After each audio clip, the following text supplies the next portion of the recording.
வாழ்க வையகம், வாழ்க வளமுடன். வாழ்க்கை மலர்கள். நால்வோர் நற்சிந்தனை. ஜூன் 20. தலைப்பு: மனநிறைவு. பிறரிடம் உள்ள குறைபாட்டையே எடுத்து அலசி பார்ப்பதை விடுத்து, குறைவில்லாது நிறைவையே பார்க்க பயிற்சி கொடுத்து கொள்ள வேண்டும்.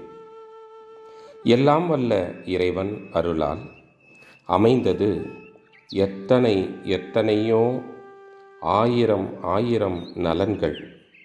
இதையெல்லாம் எண்ணி எண்ணி மகிழலாமே.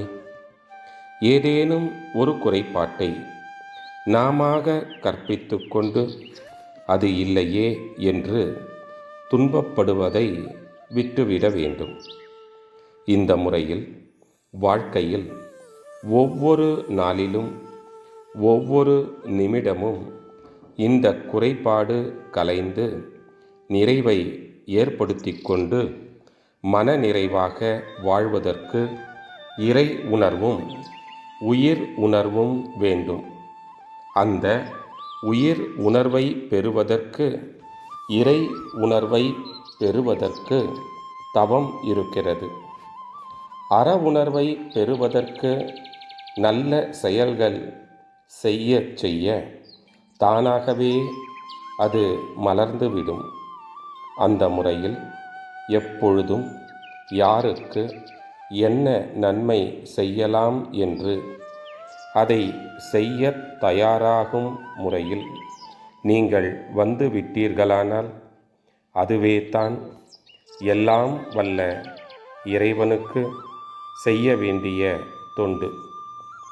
நேரடியாக நீங்கள் இறைவனுக்கு செய்ய வேண்டும் என்றால், இறைவன் ஒவ்வொரு உள்ளத்திலும் இருந்து கொண்டு எங்கு தேவையோ அதை அங்கு போய் உதவி செய்து முடிக்கிற அளவுக்கு உதவி செய்ய வேண்டும்.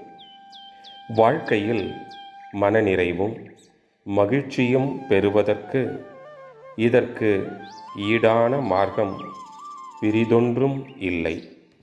அருட்தந்தை. வாழ்க வளமுடன். தொடரும்.